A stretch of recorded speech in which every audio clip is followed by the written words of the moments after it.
March 6, 1944, 28,000 feet above Berlin. Major Günther Specht couldn't suppress the growing unease tightening in his chest as he scanned the sky through the armored glass windscreen of his Messerschmitt Bf 109 G6. Below him, silver formations of American B-17 bombers crawled across cloud-scattered German soil like a swarm of mechanical locusts. He had faced this enemy before. 99 confirmed victories. Eastern Front, Western Front. He was one of the Luftwaffe's most experienced fighter leaders, a man who had survived over 400 combat missions when most pilots died in their first 20. But something was wrong. His engine, the Daimler-Benz DB605, powerful and reliable at 15,000 feet, was struggling now, gasping for air in the freezing stratosphere. Then the radio crackled with voices sharp with confusion. American fighters. High. 6 o'clock. Single-engine fighters that shouldn't be here, couldn't be here, not this deep into the Reich. What Speck didn't know, what none of the Luftwaffe's veteran aces could have imagined that frozen March morning, was that the Americans had done the impossible. The fighter climbing toward his formation from 30,000 feet could escort bombers anywhere on Earth and still outfight anything Germany could field. Within 18 months, the distinctive howl of its Rolls-Royce Merlin engine would become the most feared sound in German skies. The P-51 Mustang was about to transform the Luftwaffe from predator to prey, one kill at a time. This is the story of how American ingenuity defeated German engineering, how a British engine married to an American airframe created the weapon that destroyed the Luftwaffe's fighter arm, and how German pilots who had laughed at early American fighters developed what they called Jägerschreck, fighter terror. The mathematics of destruction were already written in those silver wings. 6 AN M2 Browning 50 caliber machine guns, 1,880 rounds of ammunition, a combined rate of fire of 6,000 rounds per minute, enough concentrated firepower to saw a Messerschmitt in half in under 2 seconds. But more than firepower, more than speed, it was the range that would break German hearts and shatter their defenses. This fighter could fly from England to Berlin, engage in combat for 30 minutes, and still have fuel to return home. September 1940. The offices of the British Air Purchasing Commission in New York City. The Battle of Britain was raging 3,000 miles away. Fighter Command was losing pilots faster than training schools could replace them. Bomber Command needed escorts for daylight raids over occupied Europe. The Americans had one fighter in production that might help, the Curtiss P-40 Warhawk. But the P-40 assembly lines were running at capacity with no room for additional British orders. The British turned to North American Aviation in Inglewood, California, a company that had never built a fighter aircraft. Could they manufacture P-40s under license? The response from North American's President James Kindleberger was audacious. We can design and build you a better fighter in the same time it would take to set up P-40 production. The British were skeptical. Design a completely new fighter from scratch? In months? Impossible. But Kindleberger had assembled a brilliant design team led by Chief Engineer Edgar Schmood and aerodynamicist Raymond Rice. They had studied every fighter design in existence, including captured Messerschmitt 109s. They understood what worked and what didn't. The contract was signed in April 1940. 117 days later, on October 26, 1940, the prototype NA-73X rolled out for its first flight.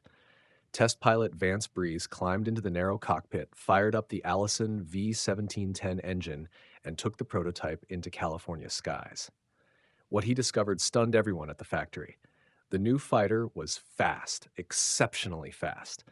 At 15,000 feet, it reached 382 miles per hour, faster than the Spitfire, faster than the Messerschmitt 109, faster than anything except purpose-built racing aircraft. The airframe was aerodynamically perfect. The laminar flow wing, designed by aerodynamicist Ed Horkey, created less drag than any fighter wing in existence. The radiator scoop beneath the fuselage, positioned to create thrust from heated air, partially offset cooling drag. The internal fuel capacity was enormous, 180 gallons compared to 85 gallons in a Spitfire. But the Allison engine had a fatal weakness. Above 15,000 feet, performance collapsed. The single-stage, single-speed supercharger couldn't maintain power in thin air. At 20,000 feet, the Mustang was a dog. At 25,000 feet, where the Luftwaffe's fighters operated, it was helpless. The Royal Air Force began receiving Mustang Equas in November 1941. They loved the aircraft for low-level work, armed reconnaissance, ground attack, tactical photo reconnaissance. But as a high-altitude fighter to escort bombers deep into Germany, useless. The Allison engine's limitations relegated the Mustang to secondary roles. April 30th, 1942. Rolls-Royce Test Facility, Hucknall, England. Test pilot Ronald Harker climbed down from an Allison-powered Mustang after a thorough evaluation flight. He walked straight to the office of Rolls-Royce Chief Engineer Stanley Hooker with a proposition that would change the war. "This airframe is brilliant. Put your Merlin in it." Hooker understood immediately. The Rolls-Royce Merlin 61, with its two-stage, two-speed supercharger, was transforming the Spitfire into a high-altitude interceptor. The same engine might unlock the Mustang's potential. 5 Mustang airframes were converted to accept Merlin 65 engines.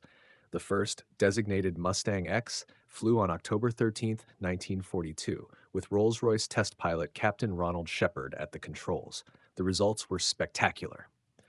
At 30,000 feet, the Merlin-powered Mustang reached 432 miles per hour, nearly 100 miles per hour faster than the Allison version at that altitude. The climb rate tripled. The service ceiling jumped from 31,000 feet to 42,000 feet. Shepard's report to the Air Ministry was emphatic. "This aircraft will dominate at any altitude where combat occurs." But Britain couldn't spare Merlin production. Every engine was needed for Spitfires, Hurricanes, Lancasters, and Mosquitoes. The solution came from across the Atlantic. The Packard Motor Car Company in Detroit had been licensed to build Merlins for British aircraft. They could build them for American Mustangs as well. The Packard V1650-3, a license-built Merlin 63, was mated to the P-51 airframe. The first XP-51B flew on November 30th, 1942. North Americans' test pilots returned from evaluation flights with assessments that bordered on disbelief. "This is the fighter we've been trying to build since 1938. Everything works. Everything." The Merlin engine was a 27-liter V12 masterpiece. 12 cylinders arranged in 2 banks of 6, liquid-cooled for consistent temperatures at any altitude. Two-stage supercharging that maintained sea-level manifold pressure at 30,000 feet. The V1650-7 variant that powered the P-51D produced 1,695 horsepower at takeoff, rising to 2,218 horsepower with water methanol injection for war emergency power. The two-stage supercharger was the secret weapon. At sea level, the engine breathed normally. As altitude increased, the first-stage supercharger engaged, compressing incoming air to maintain power. Above 20,000 feet, the second stage engaged, compressing the already compressed air to maintain performance where German engines wheezed and died. German engines like the Daimler-Benz DB605 and BMW 801 relied on single-stage superchargers. Above 20,000 feet, their power output dropped catastrophically. A Messerschmitt 109G6 that made 1,175 horsepower at sea level produced perhaps 900 horsepower at 28,000 feet. The P-51D at the same altitude was making 1,550 horsepower. The Mustang's armament evolved through development. Early P-51Bs and P-51Cs carried 4 50 caliber Browning M2 machine guns, 2 in each wing. The definitive P-51D increased firepower to 6 guns, 3 per wing. Each gun fired 750 to 850 rounds per minute. All 6 together created a devastating cone of fire. The ammunition load was staggering. 400 rounds per inboard gun, 270 rounds per outboard gun. Total capacity 1,880 rounds, weighing 470 pounds. The guns were positioned to converge at 300 yards, creating a killing zone roughly 6 feet in diameter. Anything caught in that convergence faced 100 half-inch projectiles per second, each traveling at 2,900 feet per second. The ammunition itself was a revelation. Armor-piercing incendiary rounds used a tungsten carbide core to penetrate armor, followed by an incendiary compound that ignited at 3,000 degrees Fahrenheit. The rounds were designed with a delayed action fuse, ensuring penetration before detonation. A 2-second burst from all 6 guns put 200 armor-piercing incendiary rounds into a fighter-sized target, enough to guarantee destruction. December 1943. The first P-51Bs arrived in England, assigned to the 354th Fighter Group, the Pioneers. Colonel Kenneth Martin's pilots were transitioning from P-39 Airacobras and P-47 Thunderbolts. The Mustang was unlike anything they had flown before. Narrower fuselage, tighter cockpit, that distinctive sound. The Merlin engine produced a characteristic high-pitched whine, completely different from the rumbling growl of American radial engines. When combined with the whistle created by air passing over the wing-mounted gun ports, the P-51 announced its presence with a sound German pilots would learn to fear. That howling, whistling signature became the audio trademark of American air supremacy. First Lieutenant Charles Chuck Yeager, assigned to the 363rd Fighter Squadron of the 357th Fighter Group, described his initial reaction to the P-51D. "I fell in love with that airplane the moment I sat in the cockpit. Everything was right where it should be. The visibility through that bubble canopy was perfect. You could see behind you, above you, everywhere. And when you pushed the throttle forward, that Merlin sang like it was happy to be alive." March 4th, 1944. Debden Airfield, 40 miles north of London.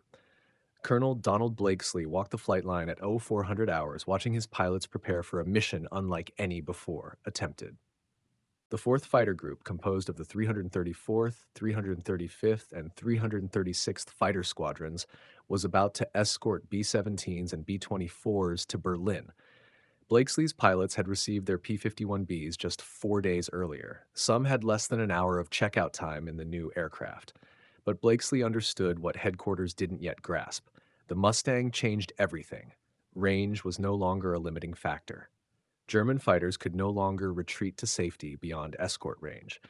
The Reich's airspace belonged to whoever controlled it, and Blakesley intended to seize that control. The mission briefing was simple. Escort the bombers to Berlin. Engage any German fighters attempting to attack the formation.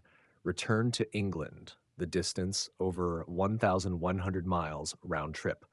The fuel capacity with 208-gallon drop tanks, sufficient for 6.5 hours of flight. The expected opposition, everything the Luftwaffe could put in the air. 68 P-51Bs launched from Debden before dawn. They climbed through overcast skies, joining with the bomber stream over the English Channel. P-47 Thunderbolts escorted the heavies to the limit of their range, then turned back toward England. The Mustangs moved forward, weaving above the bombers at 27,000 feet. Major Günther Specht was leading elements of Jagdgeschwader 11 from their base near Berlin. Intelligence had reported the American raid inbound. Heavy bombers, perhaps 600 aircraft. The usual P-47 escorts had turned back on schedule. The bombers were naked, vulnerable to coordinated attack by massed German fighters. But as Specht climbed toward the bomber stream, his radar operator reported something impossible. American fighters at high altitude, still with the bombers, showing no signs of turning back. Specht checked his fuel state. He had enough for one attack pass, perhaps two if he conserved carefully. These American fighters, whoever they were, shouldn't be here, not this deep into Germany. At 28,000 feet, Specht's formation made visual contact with the bomber stream, and there, weaving above the silver B-17s, were the American fighters, single engine. Sleek profiles, completely unknown. Specht transmitted to his formation. Unknown American fighters escorting the bombers. We attack the bombers, ignore the escorts unless they interfere.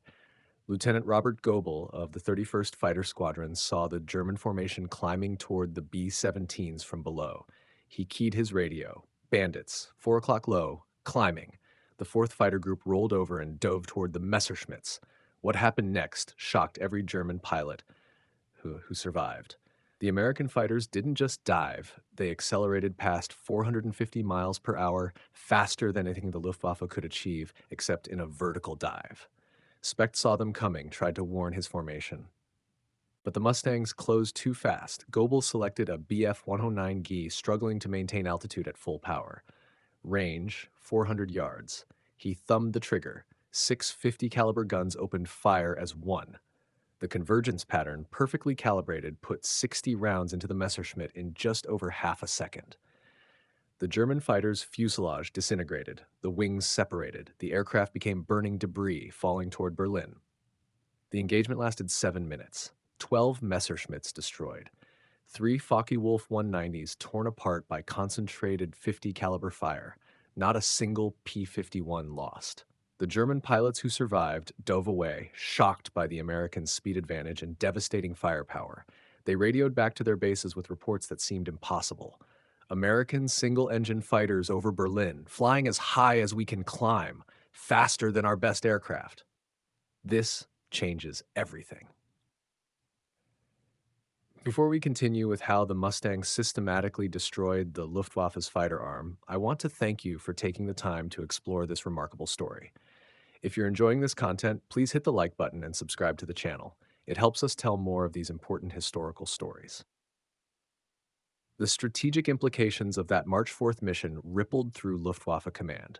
For 2 years, German fighter pilots had operated with the knowledge that deep inside Germany, they were safe. American escorts had limited range. P-47 Thunderbolts could reach perhaps 400 miles from English bases. P-38 Lightnings could venture slightly farther but struggled with engine problems in cold, damp European air. Beyond escort range, German fighters could attack bomber formations with impunity. The P-51 destroyed that assumption. With 110-gallon drop tanks under each wing, the Mustang had a combat radius of 750 miles. With larger tanks, that radius extended beyond 850 miles. From bases in England, P-51s could escort bombers to any target in Germany, stay with them through the bombing run, fight their way out, and still have fuel reserves for emergencies. Reichsmarschall Hermann Göring, commander of the Luftwaffe, was informed of the March 4th mission results at his headquarters.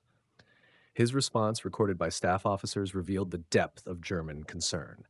If the Americans can escort bombers to Berlin and beyond, if their fighters can match ours in combat while carrying enough fuel to reach us, then the strategic balance has shifted irrevocably.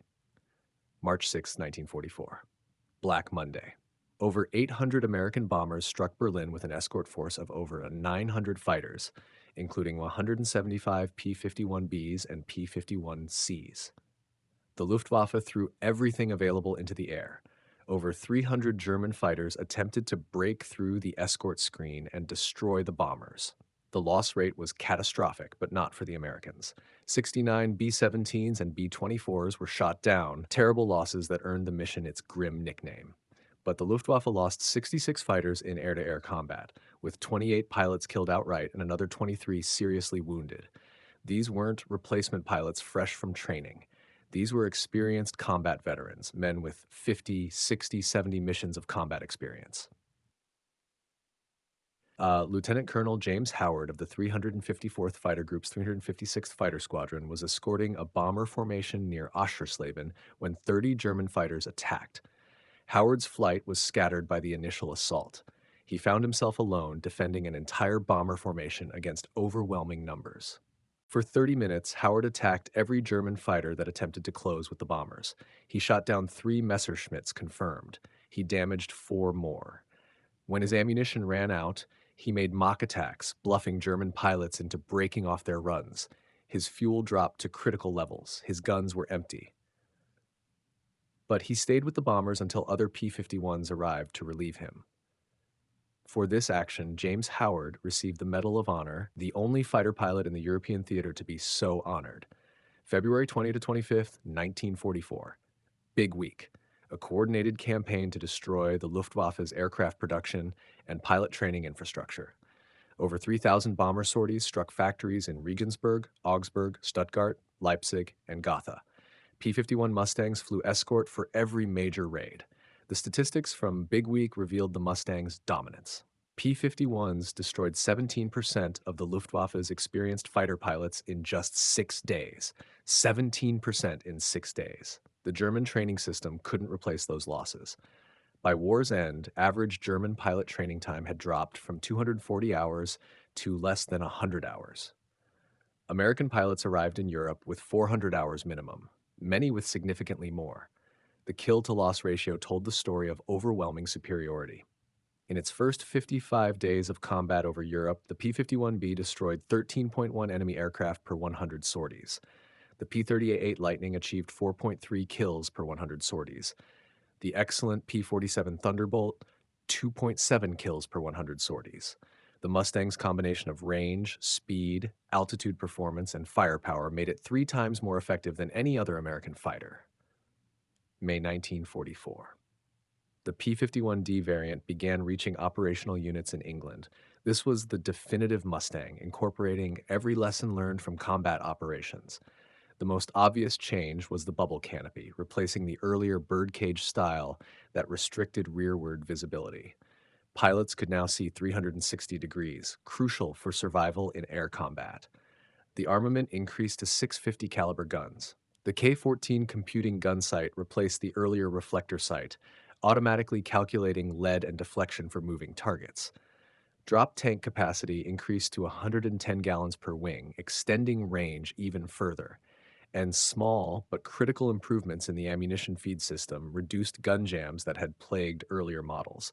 Lieutenant Colonel Bud Anderson, who would end the war with 16.25 victories flying P-51s, described the D model's superiority. That bubble canopy saved my life more times than I can count. You could see everything.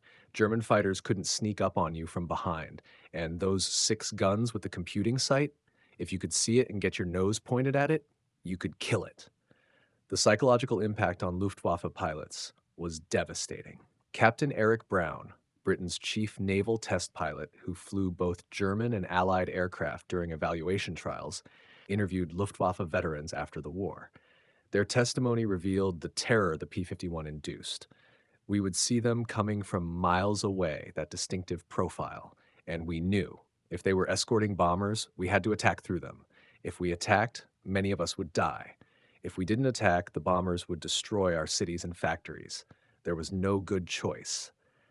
Unteroffizier Franz Stigler, a Messerschmitt 109 pilot with 28 victories, survived an encounter with P-51s over Brunswick in April 1944. His combat report, preserved in German military archives, captured the hopelessness German pilots felt. We attacked a bomber formation from the front, trying to scatter them before the escorts could react. The Mustangs came down on us like hammers from heaven. My wingman exploded from a single burst. I dove away at maximum power, but the American stayed with me to 12,000 feet. I only escaped by ground hugging at treetop level, where he couldn't follow without risking ground fire. 3 of my Staffel were shot down in that engagement. We claimed 1 bomber damaged. The mathematics were brutal. German fighters attacking bombers exposed themselves to American escorts. Engaging the escorts meant burning fuel desperately needed to reach the bombers. Avoiding combat allowed the bombers to destroy German industry. Every option led to defeat. April 15, 1944. Operation Jackpot. The 8th Fighter Command began systematic attacks on Luftwaffe airfields across Germany. P-51s returning from escort missions would strafe German bases, destroying aircraft on the ground. The missions were incredibly dangerous. German airfields bristled with anti-aircraft guns. Flying low and slow made the liquid-cooled Merlin engine vulnerable to even small arms fire. But the results justified the risks. Between April and June 1944, P-51s destroyed over 1,000 German aircraft on the ground. Pilots caught taking off or landing, their aircraft most vulnerable, were slaughtered. Major George Preddy of the 352nd Fighter Group shot down 6 Bf-109s on August 6, 1944, catching them during a mission where German fighters were attempting to reform after being scattered by bomber escorts. The Luftwaffe tried to counter the Mustang threat. Specialized high-altitude fighters like the Focke-Wulf Ta 152H were developed. The Messerschmitt 109K variant attempted to match P-51 performance with improved engines and aerodynamics. But production delays and fuel shortages meant these aircraft arrived too late and in too few numbers. Even Germany's jet fighters, the revolutionary missionary Messerschmitt Me-262, couldn't escape Mustang pilots who learned to exploit the jet's weaknesses. Me-262s were fastest in level flight and climbs, but they couldn't turn with P-51s and were vulnerable during takeoff and landing. Lieutenant Chuck Yeager shot down a Me-262 on November 6, 1944. catching the jet in a turn where the Mustang's tighter radius gave him the advantage. August 6, 1944. Over Eastern Europe, Lieutenant Hollis Bud Nowlin of the 357th Fighter Group was escorting B-17s as part of Operation Frantic, shuttle bombing raids that landed in Soviet bases. His flight encountered a formation of Messerschmitt 109s, led by Hauptmann Günther Specht, a decorated ace with 174 Eastern Front victories. Nowlin's P-51D, named Hell's Bells, locked onto Specht's Messerschmitt during a turning fight. Specht, one of Germany's most experienced pilots, used every trick in his playbook: scissors maneuvers, vertical reversals, high-speed climbs. The P-51 stayed with him through every maneuver. At 18,000 feet, Nowlin finally got his nose pointed at the struggling Messerschmitt and fired a 2-second burst. White smoke erupted from Specht's engine. The cooling system was hit. The Daimler-Benz DB6005 would overheat and seize within minutes. Nowlin, low on fuel and ammunition, broke off and waved to the German pilot before turning back toward the bomber formation. Specht, his aircraft dying beneath him, belly landed in a field and was rescued by German troops. 40 years later, a historian identified the participants in that engagement and brought Nowlin and Specht together for the first time. Specht had always wondered why the American hadn't finished him. Nowlin explained he thought he'd only damaged the aircraft, not realizing the cooling system hit was fatal. The two former enemies became friends, bonded by mutual respect for warriors who had survived the terrible crucible of aerial combat. The 4th Fighter Group at Debden became the highest-scoring P-51 unit in the European theater. By war's end, they had destroyed over 1,000 German aircraft, both in the air and on the ground. The 357th Fighter Group, the 352nd Fighter Group, and the 56th Fighter Group all achieved remarkable scores. But it was the individual aces whose names became legendary. Major George Preddy, 352nd Fighter Group, 26.83 aerial victories before his death from friendly anti-aircraft fire on Christmas Day, 1944. Colonel John C. Meyer, 352nd Fighter Group, 24 aerial victories, including 2 Messerschmitt 262 jets. Lieutenant Colonel John D. Landers, 78th Fighter Group, 20 victories, including 14.5 in P-51s. Captain Don Gentile, 4th Fighter Group, 21.83 victories, most in P-51s, before being grounded after a reckless low-altitude display damaged his aircraft. The Tuskegee Airmen of the 332nd Fighter Group flew P-51s painted with distinctive red tails. They achieved one of the best bomber protection records in the theater while shooting down over 100 German aircraft. Their success demolished racist assumptions about African American combat capabilities and paved the way for military integration. June 6, 1944. D-Day. Over 500 P-51s provided air cover for the Normandy invasion. The Luftwaffe, decimated by months of attrition, could barely respond. Only 2 German aircraft reached the beaches on D-Day itself. The sky belonged to the Allies, and P-51s ensured it stayed that way. By July 1944, 14 of the 15 fighter groups in 8 Fighter Command were equipped with Mustangs. The transformation was complete. The P-47 Thunderbolt, excellent for ground attack with its rugged radial engine, continued in that role. But for air superiority and bomber escort, the P-51 reigned supreme.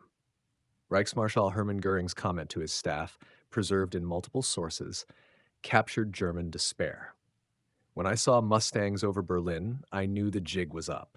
We could replace fighters, we could build new factories, but we couldn't train pilots fast enough to replace the men we were losing. And without experienced pilots, the fighters were useless. The production numbers told the story of American industrial might. North American Aviation's Inglewood plant in California and Dallas plant in Texas produced 15,586 P-51s between 1940 and 1946. At peak production, a new Mustang rolled off the assembly line every hour. Each aircraft required 65,000 individual parts. Each engine contained 2,400 components, all manufactured to tolerances measured in 10,000ths of an inch. Germany produced approximately 34,000 Messerschmitt 109s throughout the war, impressive on paper. But by 1944, chronic fuel shortages meant many never flew combat missions. and the pilots who did fly them faced overwhelming numbers of well-trained American aviators in superior aircraft. The final accounting made grim reading for the Luftwaffe. P-51 Mustangs destroyed 4,950 enemy aircraft in aerial combat. An additional 4,131 aircraft were destroyed on the ground by strafing attacks. Total enemy aircraft destroyed, over 9,000. Against this devastation, approximately 2,520 P-51s were lost in combat, many to ground fire rather than enemy fighters. The kill-to-loss ratio varied depending on how losses were calculated. Air-to-air combat only, approximately 19 to 1, including ground losses, 11 to 1. Either number represented overwhelming superiority. The sound of the Merlin engine became the audio signature of Allied victory.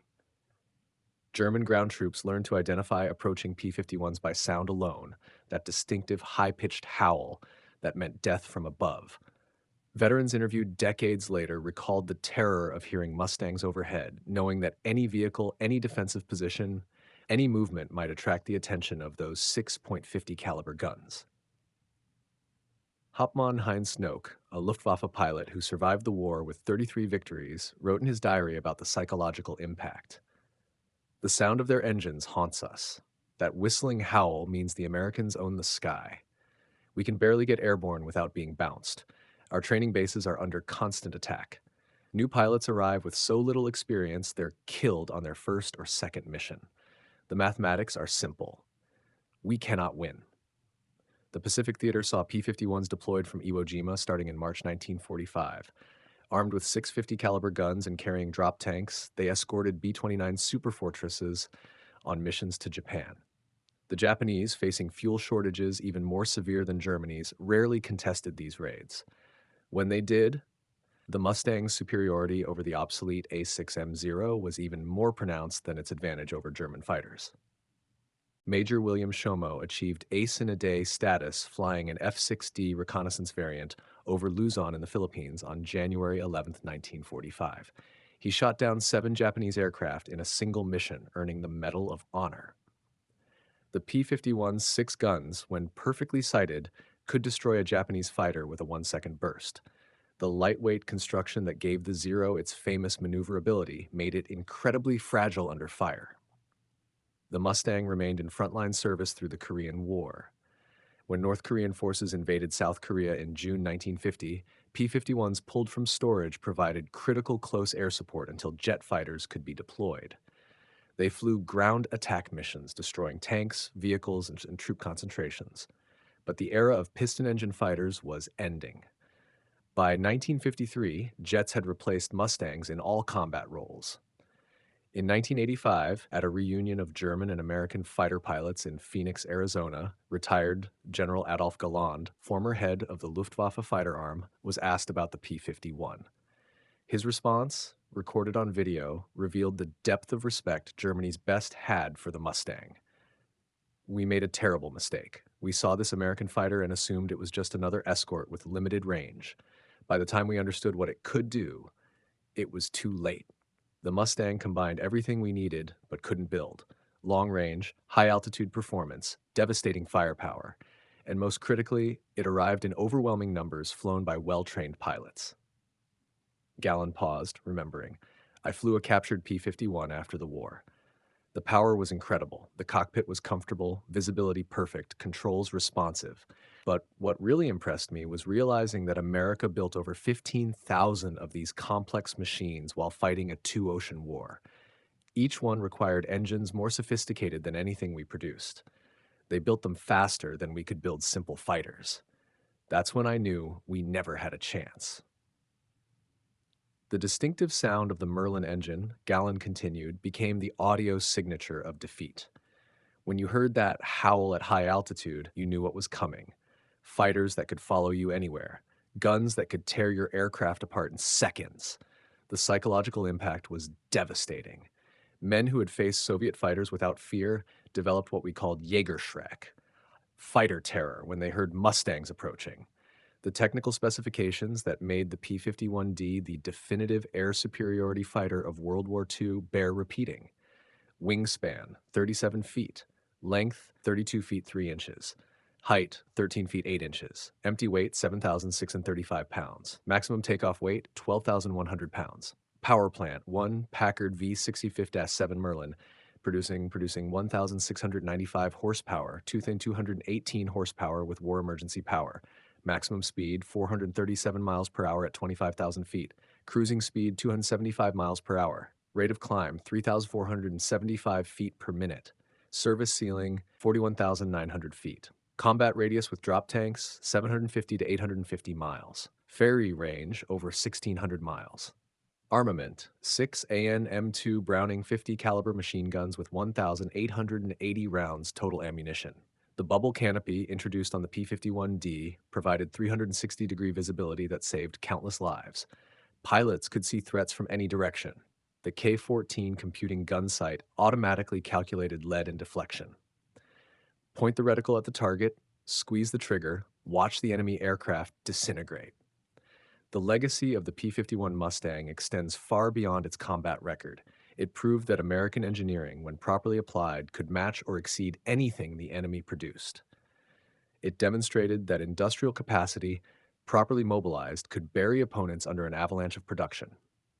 It showed that well-trained pilots in excellent aircraft could dominate any battlefield. At the National Museum of the United States Air Force in Dayton, Ohio, a restored P-51D sits among other legendary fighters. Its placard lists specifications and battle honors. But the real story is told by a small display of gun camera footage showing Messerschmitts and Focke-Wulfs disintegrating under fire from those 650 caliber guns. At the Imperial War Museum, Duxford in England, restored Mustangs still take to the air during air shows. The sound of those Merlin engines, that distinctive howl and whistle, connects modern audiences directly to a time when the fate of civilization hung in the balance. Veterans who flew Mustangs, now in their 90s and hundreds, attend these shows. Their eyes still light up when they hear that sound. Some shed tears, remembering friends who didn't come home. The P-51 Mustang didn't just win air superiority over Europe, it achieved air supremacy. German fighters rarely appeared over Allied-held territory after mid-1944. When they did, their life expectancy was measured in minutes. The Luftwaffe, once the most feared air force in the world, had been reduced to scattered remnants hiding from American fighters that could find them anywhere. The irony is that the Luftwaffe helped create the weapon that destroyed it. When Messerschmitt 109s dominated the skies over France in 1940, the British were desperate for fighters. That desperation led to the Mustang contract. German success in the Battle of Britain demonstrated the need for long-range escorts. German bomber losses showed that fighter protection was essential for daylight operations. Every lesson the Luftwaffe taught the Allies was incorporated into the P-51 Mustang. Major Günther Specht, the experienced ace who encountered the first P-51s over Berlin on March 6, 1944, survived the war. In a 1965 interview with American military historians, he reflected on that pivotal day. We knew immediately that something fundamental had changed. American fighters over Berlin meant nowhere was safe. We couldn't retreat beyond escort range. We couldn't attack bombers without fighting through their escorts. The strategic initiative had shifted irreversibly. After that day, we were fighting a losing battle. The sound of 650 caliber guns, Specht continued, was distinctive, like a jackhammer magnified 100 times. When you heard that sound, you knew someone was dying, usually someone on our side. The concentration of fire was overwhelming. 1-second burst, 2-second burst, and an aircraft came apart. We had nothing that could deliver that firepower so accurately. The transformation from March 1944 to May 1945 was complete. The Luftwaffe, which had terrorized Europe from 1939 to 1943, no longer existed as an effective fighting force. Its experienced pilots were dead. Its training program had collapsed, its fuel reserves were exhausted, its factories were rubble. And standing atop that ruin was the North American P-51 Mustang, the fighter that could escort bombers anywhere on Earth, the fighter that could outclimb, outrun, and outfight anything Germany built, the fighter whose distinctive Merlin howl became the sound of inevitable defeat. The statistics tell only part of the story. 4,950 German aircraft destroyed in aerial combat, over 9,000 total, including ground kills, 19-to-1 kill ratio in air-to-air combat. But behind those numbers were thousands of individual combats, thousands of split-second decisions, thousands of moments where skill, training, aircraft capability, and sometimes sheer luck determined who lived and who died.